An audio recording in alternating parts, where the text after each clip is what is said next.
kahami, welcome back sa ating vlog. At syempre sa sobrang tagal ko na hindi nakakapag-upload dito sa YouTube, ay naisipan kong i-upload ito, mga videong ito, tulad ng mga kainan sa Tagaytay. Marami na akong kinakainan sa Tagaytay, pero ito ay isa sa pinakakakaiba at hindi gaano kilala ng iba, pero pag nakilala nyo ay sulit na sulit. Ito naman guys ay liblib siya. Hindi ko nga alam na may ganito palang kainan dito sa Tagaytay, at sinama lang ako ng aking tita dahil birthday nga niya. Kaya ililibot ko na rin kayo dahil maganda masubukan nyo siya, dahil iba talaga siya sa ibang restaurant sa Tagaytay. Sa Tagaytay lang din ito, malapit ito sa Mendez, Tagaytay. Basta lalagay ko na lang dyan location sa description. So yun guys, tara at panoorin natin at enjoy. So ito na mga kahami, unang bungad pa lang namin. Isang napakaganda na talaga na tanawin dito. At makikita mo talaga na napakadaming puno at ang presko-presko ng hangin. At mapipil mo talaga na parang nasa bahay ka lang. Kaso syempre may kakaiba. Hindi lang parang nasa bahay, para ka nasa loob ng may mga inkantong diwata. Joke lang. Joke lang. Basta ganun yung feeling niya. Pagpasok mo palang, feeling mo ay mababangon lahat ng mga tao dun. Charot lang. So ayan na, makikita natin dito ang napakamahal na presyo ng mga steak. At syempre iba dito, nasa 4,000 ng isang steak, beef steak nila. Wow! So kaya kung pork steak naman siguro nasa 1,500 ang isa.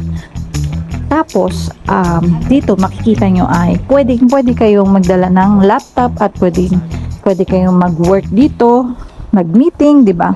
Sobrang nakaka-relax siya. At ibang-iba talaga to sa ibang pinuntahan namin. Kasi ako na-amaze din ako sa sa Balay-Dako eh. Alam mo yung Balay-Dako. Pero ito mas meron pa palang mas liblib na mas masarap, na lahat mas unique. O diba? Nasasabi ko pa lang, yung plato pa lang nila, yung kanilang baso, yung mga kutsara, tinidor, iba. So yan, makikita nyo may kandila pa talaga. Alam mo yung feeling na pang sinauna, pero iba eh, basta iba siya. So yun yung mga nagustuhan ko dito.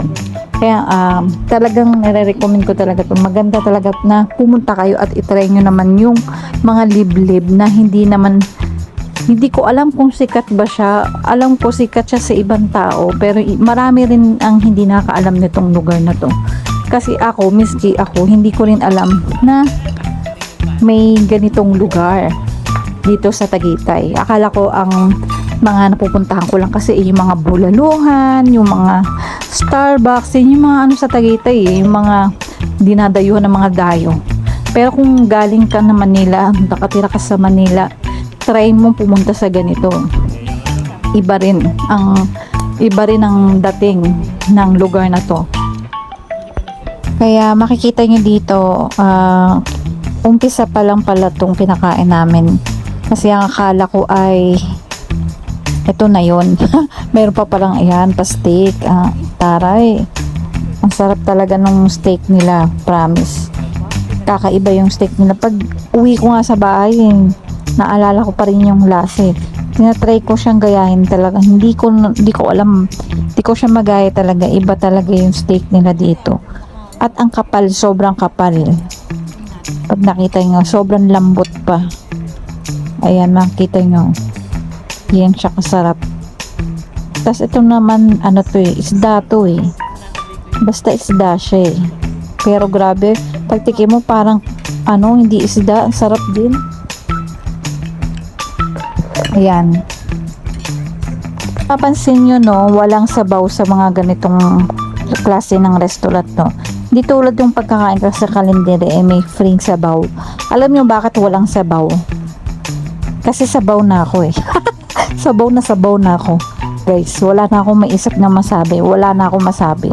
Kasi ang alam ko lang sabihin dito ay napakasarap at maganda masubukan nyo siya. At tinan nyo naman, may pa-dessert pa ang lola mo, diba? At pwede, ito nga ayan, nakalagay pa happy birthday. O diba, kakantahan nila kayo ng happy birthday. So, magiging masaya ang inyong birthday kapag dito kayo nag-birthday. O diba, sabaw na tayo. So, ayan, hindi na nga natin napicturean ng iba dahil may topak nga itong camera ko. So, ayan, yung pusa, ayan. Ito na ang huling sabaw. So, yun lang guys. Maraming salamat sa mga nag-subscribe pa rin sa akin kahit na ang tagal ko nang tumigil sa YouTube. At eto, nagbabalik na ulit.